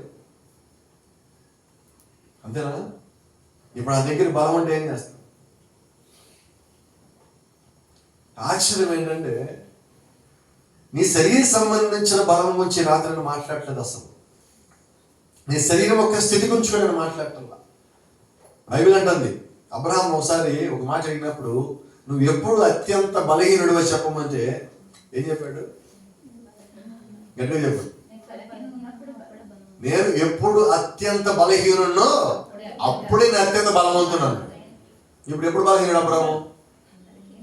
అసలు లేడు. మరి మన సంగతి ఏంటి? కోపం రాదుగా. మన కుటుంబంలో గొడవ అయితే, మనం అనుకుని జరగకపోతే, ఆర్థికపరమైన ఇబ్బంది వస్తే, ఒక నింద ఒక శోధన వస్తే, మళ్ళీ ఏమన్నా మాట అంటే మన బలహీనతలోకి వెళ్ళిపోతాం. అవునా? మనకంటూ ఇంట్లో ఒక స్థానం ఉంటుంది, అక్కడికి వెళ్ళిపోయి కూర్చుంటాం. ఫ్యాన్ తీసేస్తాం, లైట్ తీసేస్తాం. మరి నాకు ఇప్పటికీ అర్థం కాదు, ఆ మూల అక్కడ చూస్తూ ఉంటారు. అలా అక్కడ ఏం కనబడదు. ఏంటి నాకు ఈ 7 ముద్రలు అర్థమైంది దేవుడి కృపను బట్టి. ఈ శూన్య ముద్ర ఏంటో నాకు అర్థం కావట్లేదు. మహాకృపను బట్టి, దేవుడి యొక్క వాక్యాన్ని బట్టి దానిలో 70 వాళ్ళు అర్థమైంది. ఇది అర్థం కావట్లేదు నాకు. ఎందుకు శూన్యంలోకి చూస్తారు? ఎవరు తెచ్చారు ఈ శూన్యం? చెప్పరా? ఎవడుదే. ఎవరిది శూన్యం? ఇంట్లో అన్నీ వండారు, ఏమంటాం? నేను ఒక చిన్న మాట చెప్తా. మీ ఇంట్లో అడిగినప్పుడు నువ్వు అన్నం తింటావు అడగకుండా, మీరు అడిగిన దాన్ని బట్టి వాళ్ళు తిన్నంటారు, లేకపోతే తింటారు వాళ్ళు. మీరు వండేయండి, వండేటప్పుడు ప్రార్థించండి, ప్రభువా ఒక గుప్పుడు ఎక్కువ అన్నాడు రైస్ అను. మా ఇంటి ఎవరు అడిగారు ప్రభువా వాళ్ళు ఎక్కువ తినాలి ప్రభువా ఈ రోజున ప్రార్థన చేయండి. నేను నడిస్తే మ్యాటర్ అడగమాకు. మీరు అడగాల్సిన అడిగేశారు, ఆయన చేయాల్సిన పని చేసేస్తున్నారు. ఎంత ఈజీగా ఉంది ఈ ప్రాసెస్, అవునా? నువ్వు భోజనం చేస్తావు, నేను చేయను. ఆళ్ళు తలిపిసిరేసి వీళ్ళు తలిపిసిరేసి నువ్వు తినకపోతే నేనే తిన్నాను. అవసరమైంది నేనంట దయచేసి ప్రేమ చూపించుకోమా నేను తిందని. ఈరోజు ఎవరి శరీరంలో షుగర్ ఉందో తెలియదు, ఎవరికి బీపీలు ఉందో తెలియదు, ఎవరు ఇప్పుడు పడతారో తెలియదు. కాబట్టి ఎవరికి పెట్టిన వాళ్ళు తినండి, ప్రార్థన చేయండి, కావాలంటే ఆ మాత్రం చేయండి. ఎందుకని నేను మాట్లాడినానంటే దేవుడు నీకు తినటానికి ఇచ్చాడు, సంతోషంగా తిను. బైబిల్లో ఒక మాట ఉంది, యెహోవా సెలవీక తిని తృప్తి పొందగలవాడెవడు. ఇంట్లో అన్నీ ఉంటా కూడా తినని చాలా మంది ఉన్నారు, ఏమీ లేక తినగల వాళ్ళు చాలా మంది ఉన్నారు. దేవుడు మనకి ఇచ్చినప్పుడు అన్ని సిద్ధపరిచినప్పుడు నువ్వు తినకుండా ఉన్నావంటే నువ్వు దేవుడు నీకు ఇచ్చిన ఆహారాన్ని తోసేయటమే కదా. ఈరోజు వాక్యం దగ్గరికి వస్తే వాక్యం నాకు వద్దు, నేను అలిగానంట, ఎలాగో నీ ఇంట్లో పెట్టిన భోజనం కూడా వద్దంటాం కూడా అలాగే కదా. కాబట్టి ఏం చేద్దాం, అలిగితే మీకు నిజంగా అలిగితే ఇంట్లో వాళ్ళ కోపం ఉంటే చెప్పండి, చెప్పు మా అమ్మాయి చెప్తుంది, చెప్పు వాళ్ళు మళ్ళా వంటాలి, అప్పుడు అలా తినండి. అప్పుడు నిజంగా ఏ ఇంట్లో సంతోషం ఉండదు, నువ్వు తినాల్సిన దానికన్నా కానీ ఎవరి మాత్రం సంతోషం ఉండదు. అలాగే నువ్వు చర్చకు వచ్చాక తీసుకోవాల్సిన వాక్యం కన్నా ఎక్కువ తీసుకుంటున్నా కూడా సంతోషం. నా బాధ ఇది, మీరు అక్కడ ఆలోచిస్తారు ఇక్కడ ఆలోచిస్తున్నారు, ఎవరు గోవాళ్ళు అంతే కదా. మరి నీకు అవన్నీ చెప్పడానికి నేనుకంటే ఇక్కడ తీసుకుంటారండి, వాక్యం ఇంకా ఎక్కువ తీసుకోవాలి. కాబట్టి అలిగి చర్చ మానేకండి, అలిగి అన్నం మానేకండి, అలిగి వాక్యం ప్రార్థన మానేకండి. ఎందుకంటే మానేస్తే కోల్పోయేది ఎవరు? చూడండి, 2 రోజులు భోజనం చెప్పి ఎలాగుంటాం? ఎంత ఉంటుందమ్మా శక్తి? గొడవపడతావా? మన మొఖం నుంచి తాళకేసి వెళ్తా గొడవపడి మనకు ఉండాలి అనుకుని వెళ్ళిపోతారు వాళ్ళే. ఎందుకని? మన మొఖం అలాగుంటుంది, మన మొత్తం అలాగుంటుంది. అదే మరి చర్చకి రాకుండా ఉన్న వ్యక్తి ముఖం ఎలా ఉంటుంది? మనకు అర్థమైపోదు, వీళ్ళు వాక్యం లేరు, వీళ్ళతో గొడవ పడితే అలా అనుకుని వెళ్ళిపోతాం అక్కడి నుంచి. కాబట్టి ఒక వివేచన అనేది దేవుడు ఇచ్చాడు, విశ్వాసంతో పాటు వివేచన కూడా ఇచ్చాడు. ఈ రాత్రికి ఆయన మన మధ్యలో సంచరిస్తానే ఉన్నాడు. ఆయన చూసిన వాళ్ళు ఆయన నుంచి తీసుకోవాలి, ఆయన చూసిన వాళ్ళు ఆయన దగ్గరికి వచ్చారు, ఆయన చూసిన వాళ్ళు ఆయన తాకటానికి అన్ని వైపుల నుంచి ప్రయత్నం చేయాలి. ఎంత గొప్ప సంగతి అంటే ఆమె శరీరాన్ని అంటుకున్న వస్త్రమును ముట్టిన చాలు అని ఆలోచన చేసిన నిజంగా ఎంత గొప్పదని కదా. ఈరోజు చాలాసార్లు కొన్ని చోట్లకి వెళ్తే, మరి ఇది రేపొద్దున ఎలాగంటారో తెలియదు, కొన్ని చోట్లకి వెళ్తే ప్రార్థన చేస్తారంటే భాష గారు మమ్మల్ని ముట్టి మా తల మీద చేయి పెట్టి మమ్మల్ని తాకి ప్రార్థన చేయండి అంట. ప్రాఫిట్ చెప్తాడు దానికి కూడా. యేసుక్రీస్తు ముందుకు ఒకసారి స్త్రీ వచ్చింది, ఆమెంటుంది, అయ్యా నువ్వు మా ఇంటికి రావద్దు, నువ్వు ఒక్క మాట సెలవు చాలు, మా ఇంటి దగ్గర మా పిల్లలు స్వస్థత పొందుకుంటారు. నిజమేనా? మరి రోమిలు వచ్చేమని ఆయన వచ్చి రోమిలు ఆయన వచ్చేమన్నాడు సార్, నువ్వు మా ఇంటికి వచ్చి మా అమ్మాయి తల మీద చేయబడి ప్రార్థన చేయని. ఇప్పుడు ఈయన విశ్వాసం ఎలాగుంది, ఆమె విశ్వాసం ఎలాగుంది, వస్త్రం చేయమని ముట్టిన ఆమె విశ్వాసం ఎలాగుంది? చూడండి, 3 చోట్ల స్వస్థత జరిగింది, స్వస్థత జరగలేదు, అన్ని జరిగింది. కానీ విశ్వాసం ఎలాగుంది, విశ్వాసం యొక్క స్థాయి ఎలా ఉంది? ఎందుకని ఈ మాట మనం ఈరోజు మాట్లాడుకుంటామంటే యేసుక్రీస్తుకి మన మీద ఒక నమ్మకం ఉన్నది. ఆయన నమ్మకం ఏంటంటే యోహాను సువార్తలో ఒక మాట అంటాడు, చూసి నమ్మిన వారికన్నా, అంటే రాబోయే తరం అయినా మన గురించి ఆయన అన్నాడు అన్నమాట. అంటే ఇప్పుడు మనం ఎటువంటి నమ్మకం కలిగి ఉన్నాం ఆయన మీద? ఆయన చూడాలి, ఆయన జీవించిన కాలం మనం లేము, ప్రత్యక్షంగా శరీరధారిగా మనం అక్కడ లేము. ఆ శరీరధారిగా వచ్చిన ఆయన మనం చూడలేదు, అక్కడ రక్త మాంసాలు మనకు కలవలేదు. అయితే ఇప్పుడు ఆయన మన మధ్యలో ఉన్నాడని నమ్మకం కలిగిన తరంలో ఈరోజు మనం జీవిస్తాం. మరి ఇప్పుడు దేవుడు ఎటువంటి విశ్వాసం మన నుంచి ఆశిస్తున్నాడంటే ఆ ముగ్గురి కన్నా కూడా ఇంకా గొప్ప విశ్వాసం మనం కలిగి ఉండాలి. ఎట్లాంటి విశ్వాసము? శిలువలో ఆయన కాల్చిన రక్తము మనం చూడాలి, ఆయన శిలువ మీదకి పోయినది మానవ శరీరంలో ఉండి మనం చూడాల. అయినప్పటికీ ఈ రాత్రి మనం కలిగి ఉన్న విశ్వాసం ఏంటంటే ఆయన మన మధ్యలోనే ఉన్నాడు. ఆయన శరీరం మన మధ్యలో ఉన్నది, ఆయన కాల్చే రక్తం మన మధ్యలో ఉన్నది, ఆయన స్వస్థత ఇక్కడే ఉన్నది, ఆయన కలిగి ఉన్న ప్రభావం మన మధ్యలో ఉన్నది. ఈ రాత్రి ఇప్పుడు ఇక్కడ ఈ క్షణం ఆయన తాకగలిగినా కూడా ఆయన విడుదల ఇవ్వగలడు. అంటే అటువంటి శక్తిని, అటువంటి నమ్మకాన్ని, అటువంటి విశ్వాసాన్ని దేవుడి రాత్రి మన మధ్యలో ఉంచున్నాం. ఎందుకంటే దేవుడు మనం ప్రేమించడమే కాదండి, ఆయన ఆ రీతిగా విశ్వసించే కాలంలో దేవుడు మనం తీసుకొచ్చి పెట్టున్నాడు. దేవుడు నామానికి మహిమ కలుగును గాక. గమనించి how would he act if he was touch. ఈ రాత్రి మనము మన మధ్యలో ఆయన గాని ఉంటే, మనము గాని ఆయన తాకినట్లయితే ఆయన ఎలాగూ ప్రతిస్పందిస్తాడు అంటే, ఆ స్త్రీ దగ్గర ఎలాగైనా స్పందించాడో ఈ రాత్రి ఆయన అలాగే స్పందిస్తాడు.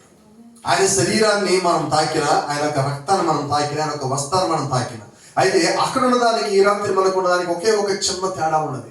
అక్కడ ఎదురుగా కనిపిస్తున్న భౌతికమైన వస్త్రం తాకింది, అయితే ఆత్మీయంగా ఆమె క్రీస్తు పాదాలు ఎప్పుడో తాకింది. ఈ రాత్రి దేవుడు మనకి ఇచ్చింది ఏంటంటే, భౌతికమైన వస్త్రం ఆయన మన మధ్యలో లేదండి, అయితే ఆత్మ సంబంధమైన శరీరం మన మధ్యలో ఉంది. ఇప్పుడు వస్త్రం ముట్టాల్సిన పని లేదండి, విశ్వాసం ద్వారా ఆయన ఆత్మ సంబంధమైన శరీరాన్ని తాకడానికి కావలసిన శక్తిని, బలమును, సహనమును విశ్వాసం దేవుడికి ఇచ్చాడు. అంటే ఎంత బలంగా ఆయన తాకాలి రాత్రి. బైబిల్ ఒక మాట ఉంది, యాకోబు తెల్లారు దేవుని యొక్క దూతతో పోరాడాడు. ఇప్పుడు మనం ఎంతమంది దూతలు చూసాం, అది సంగతి. మరి యాకోబు అంటే ఎవరు? మోసగాళ్ళకి మోసగాడు, నిజమేనండి అది. మరి మన ఎవరు? సిరీస్ వస్తున్నాయి, సినిమాలు పార్ట్ 1, పార్ట్ 2, పార్ట్ 3 వస్తున్నాయి. మనవి 100 పార్ట్లు ఉంటాయి. అంటే ఇప్పుడు మన మోసగాళ్ళకి టాప్ మోసగాడు, మనకన్నా ఇంకెవడు లేడు, అల్టిమేట్. మన తర్వాతే మనకన్నా కింద ఎవడన్నాడు, అంతే కదా. మరి ఆ మోసగాడైన యాకోబే దూతను పట్టుకుని తెల్లాళ్ళు పోరాడితే, మరి మోసగాళ్ళకు కూడా దేవుడు అవకాశం ఇచ్చాడు దూతను పంపించి, అవునా? అంటే ఈ రాత్రి మన మధ్యలో సంచారం చేస్తాం, దూతను చూడలేకపోవటం మీరు పూర్తి చేయాలా? మన అలా కూడా అనొచ్చు. అంటే మనం దాన్ని చూడలేకపోతున్నాం అంటే బైబిల్లో సరే, బైబిల్ ఉన్న మాట మాట్లాడదాం, వేరే మాట్లాడదు. నువ్వు దౌర్భాగ్యుడివి అన్నాడు యేసుక్రీస్తు ఒకసారి. ఎవరిమన్నాడంటే ప్రత్యేకించి 7వ సంకాలంలో అన్నాడు, నువ్వు దౌర్భాగ్యుడివి, దిక్కుమాలివాడు, దరిద్రుడివి, దిగంబరివి, గుజ్జోడివి, ఎన్నన్నాడు ఆయన మనల్ని. కాబట్టి మన మధ్య సంచరిస్తున్న దూతలు మనం చూడలేకపోతామని అర్థం ఏంటి? పరిపూర్ణమైన దౌర్భాగ్యులు, అంతేనా? మన మధ్య సంచరిస్తున్న యేసుక్రీస్తు మనం చూడలేకపోతున్నామంటే దౌర్భాగ్యం కాదా? అంతేనా కాదా? ఇప్పుడు ఆయన కృపణ ఐశ్వర్యవంతుడు, ఆయనే తిరిగితే, ఆయనే తాకితే మనకున్న సమస్య తీర్చగలడు, ఏ రకమైనదైనా కూడా. ఆయనే తిరగలేకపోతామంటే అర్థమేంటి? దౌర్భాగ్యమే కదా.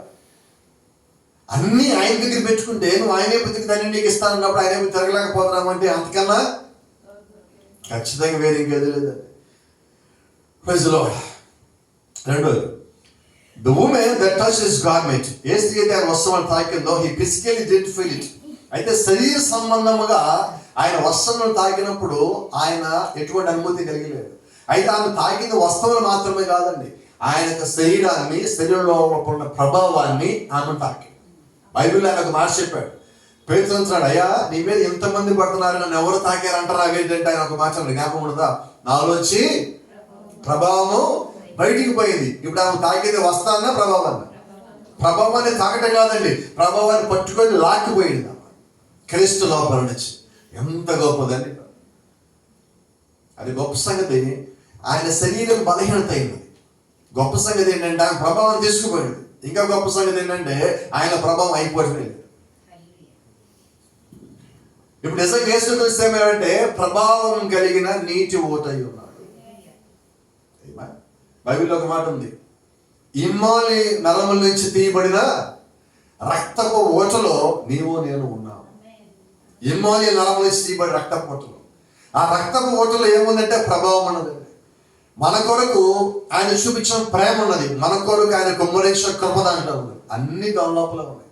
నువ్వు ఆయన ఎంత సమీపంగా రాగలిగితే అది అంత ప్రభావం చూపిస్తుంది.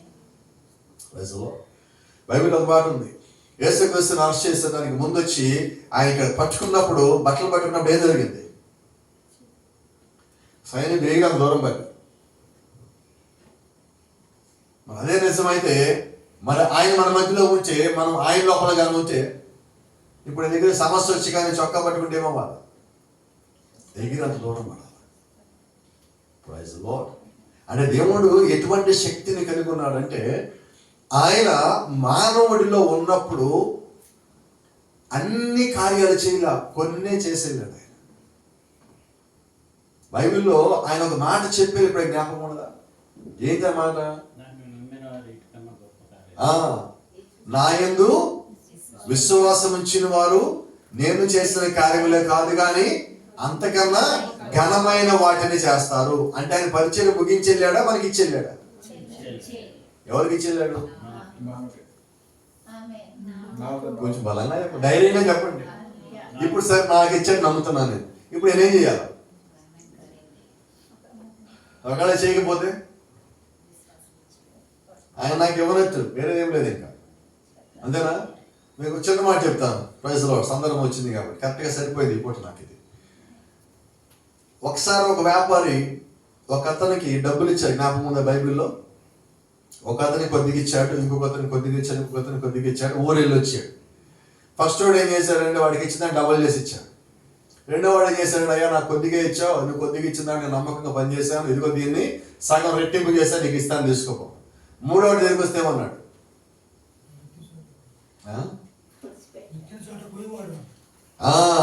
విత్తనం చోట నువ్వు పోయినవాడివి, నువ్వు ఎప్పటికన్నా వచ్చి అడుగుతావు నాకు తెలుసు, అందుకే నీ డబ్బులు మొత్తం ఇక్కడ గొయ్యి తీసి గొదిలో పెట్టాను, నీ డబ్బులు తీసుకొని 5 నాకెందుకు కావాలన్నా.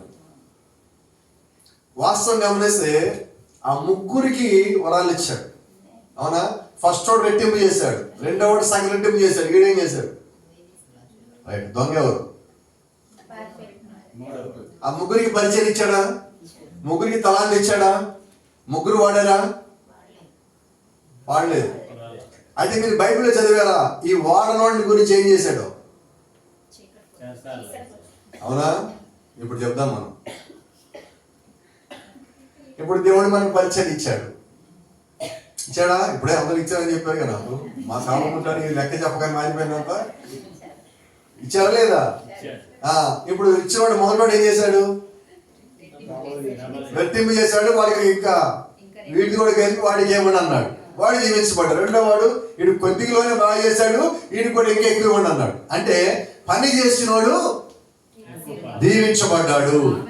పని చేయ తలాంతు ఉండి పని చేయని వాడు. ఇప్పుడు మన సంగతి చెప్పండి, ఎవరో ఒకరు. నేను ఇవ్వట్లేదు, ఇది తలాంతు దేవుడు మీకు ఇక్కడ ఏమి లేదు. మీకు తలాంతులు దేవుడు మీకు ఆల్రెడీ ఇచ్చున్నాడు.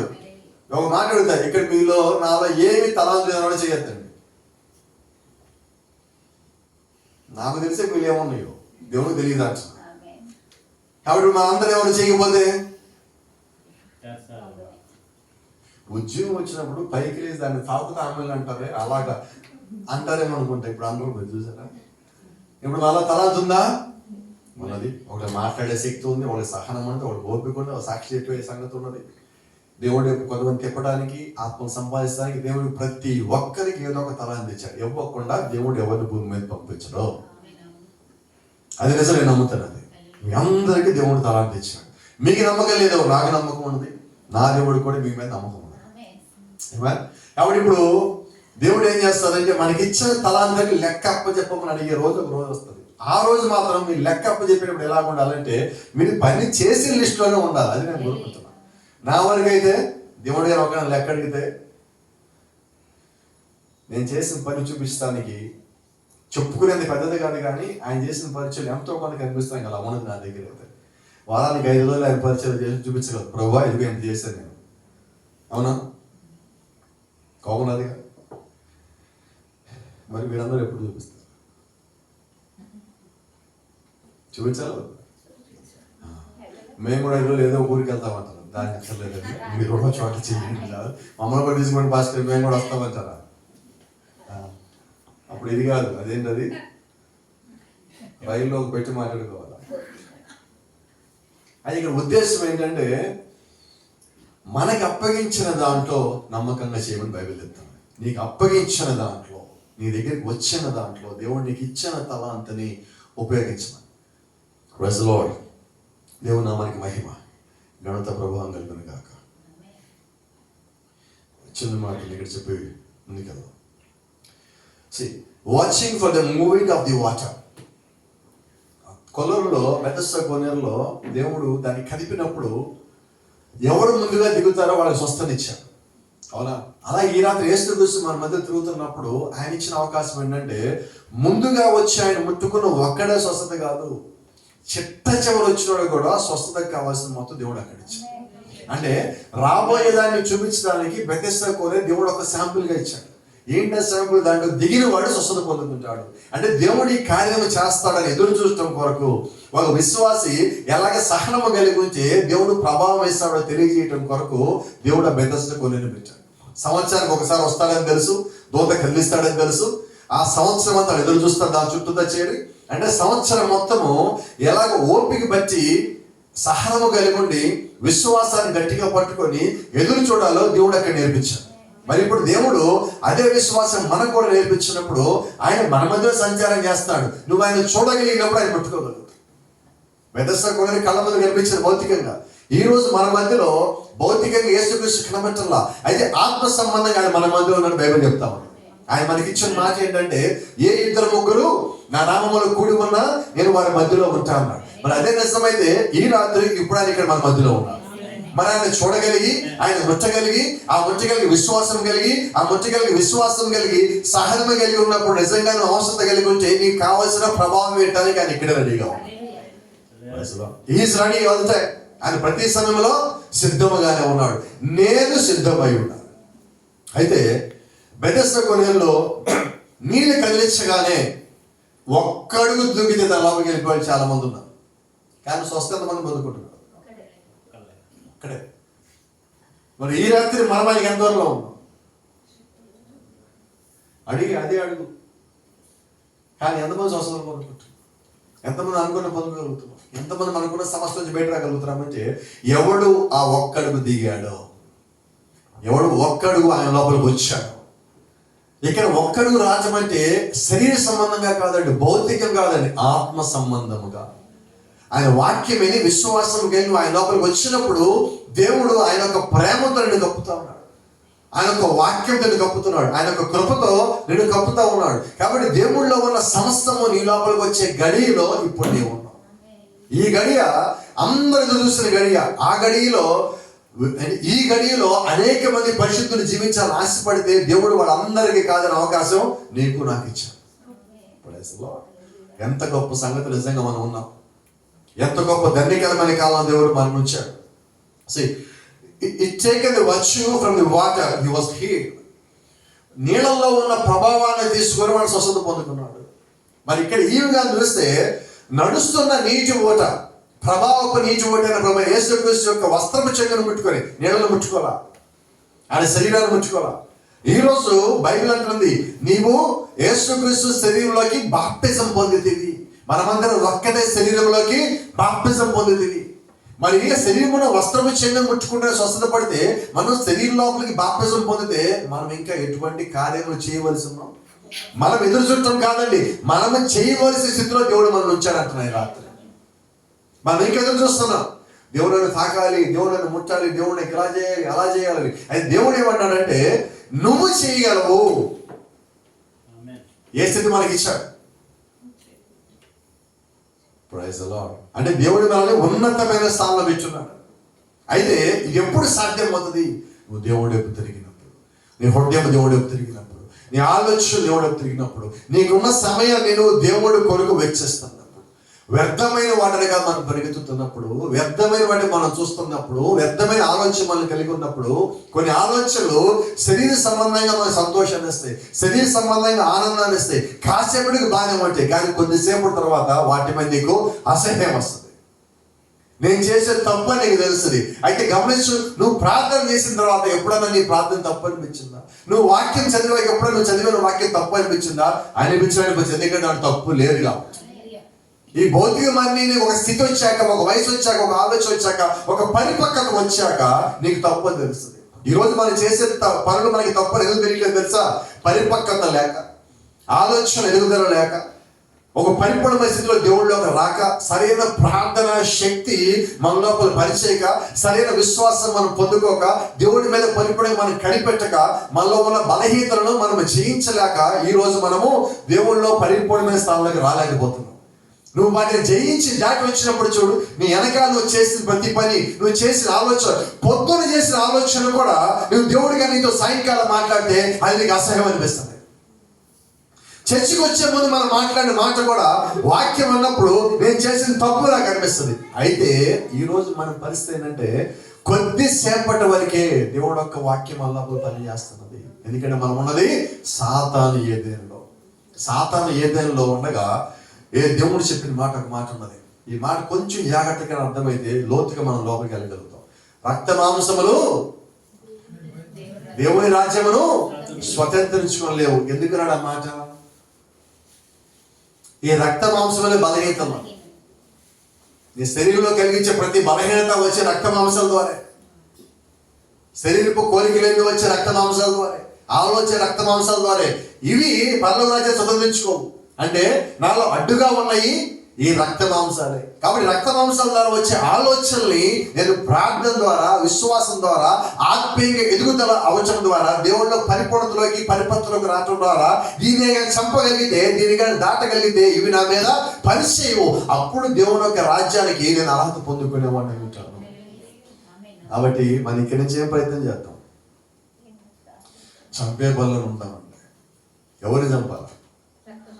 ఎవరిని చంపగల? రక్తాన్ని, మాంసాన్ని. ఎవరు రక్తాన్ని, ఎవరు మాంసాన్ని? మా రక్త మాంసం ఎలా చంపుతాం?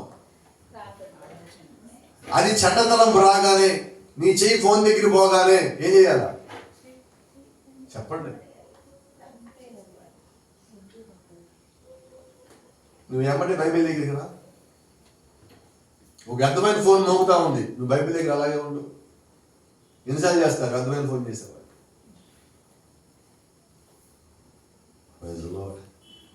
అంటే ఈరోజు నా అంతటా నేను వ్యర్థమైన దానికి ఇష్టపడితే తప్ప వ్యర్థమైన నా దగ్గరికి రాలేదు. ఇప్పుడు నా అంతా నేను దేవుడి దగ్గరికి వస్తే తప్ప దేవుడిని తీసుకోలేడు. అంతే కదా. నాకు ఫోన్ వచ్చిందండి, ఇప్పుడు ఆ ఫోన్ తీసి ఆన్సర్ చేస్తే గవర్నమెంట్ మాట్లాడేది అంతేనా? లేకపోతే రైట్, బైబిల్ నా దగ్గరే ఉంది, ఫోన్ నా దగ్గరే ఉంది. ఇప్పుడు చెప్పండి, యెహోవా చెప్తారు పాత నిబంధనలో, మరణం మీ ముందే ఉంది, జీవం మీ ముందే ఉన్నది, నిర్ణయం మీరే తీసుకోండి. నేను ఆ ఇంటి వాళ్ళను యెహోవాని సేవిస్తాం. ఆయన డిక్లరేషన్ ఆయన ఇచ్చేసాడు, ఇక మీ ఇష్టం మీరు పోండి అన్నాడు. ఈ రోజు ఏం చెప్తా ఉన్నా, మన ముందు బైబిల్ ఉంది, మొబైల్ ఫోన్ ఉంది. దేనికి మనం సమయాన్ని ఇస్తామంటే దేనికి ఇస్తాం? మొబైల్ ఫోన్కి ఇచ్చేస్తాం సమయాన్ని. ఇప్పుడు మొబైల్ ఫోన్ ఏం చేసిందంటే రక్త మాంసాలని బలపరుస్తూ ఉన్నది. మరి ఆత్మీయమైన జీవితం ఏమైపోతుంది? చచ్చిపోతుంది, నశించిపోయే స్థితికి వచ్చింది. దేవుడు వచ్చిందేమో నశించిపోయేదాన్ని వెతికి రక్షించడానికి.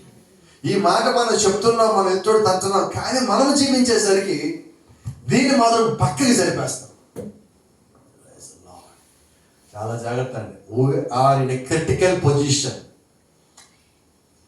ఈరోజు మనలో ఉన్న విశ్వాసం ఎక్కడుందంటే ఐసీయూలో ఉన్నది. చెప్పచ్చా మాట? ఎక్కడుంది విశ్వాసం? ఐసీయూ అంటే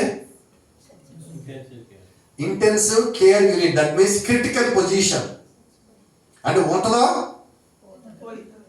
తెలీదు. డాక్టర్ గారు ఏమంటారు?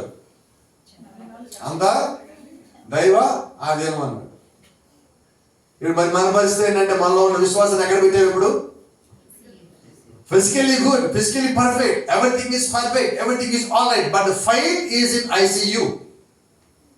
అంత బాగానే ఉంది, భౌతిక బాగానే ఉంది, కుటుంబం బాగానే ఉంది, ఆర్థిక బాగానే ఉంది, కానీ విశ్వాసము ఐసీయూలో పెట్టాం. అది ఐసీయూ నుంచి బయట రావాలంటే ఏం చేయాలి? చిన్న పని, బైబిల్ చదువు. ఇంకొంచెం చిన్న పని ఉంది, ప్రార్థన చేయి. ఇంకొంచెం చిన్న పని ఉంది, మోకాళ్ళ మీద ప్రార్థన చేయి.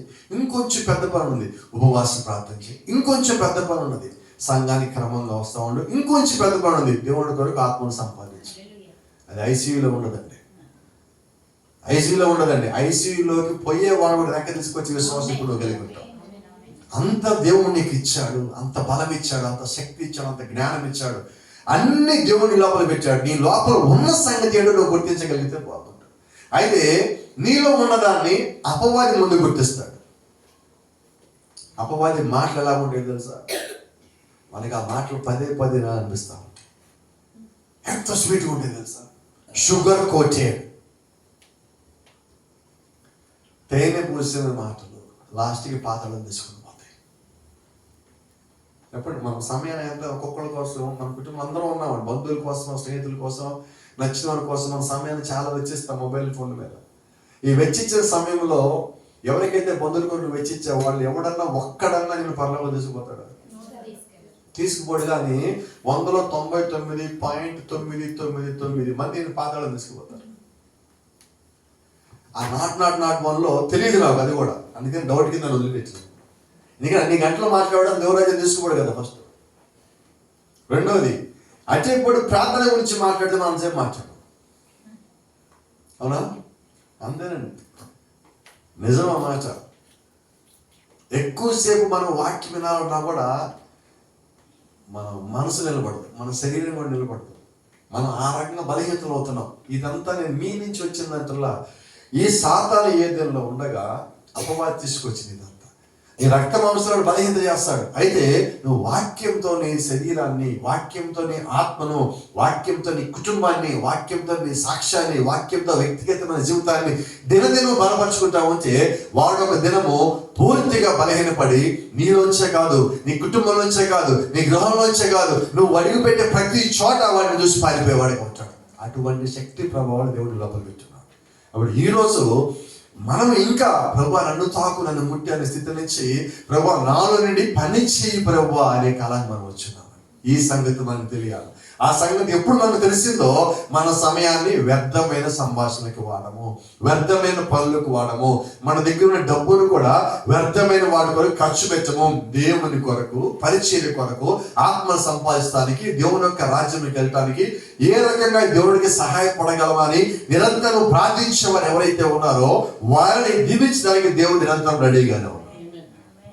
God bless you. దేవుడు మిమ్మల్ని దీవించును గాక. షాలోమ్.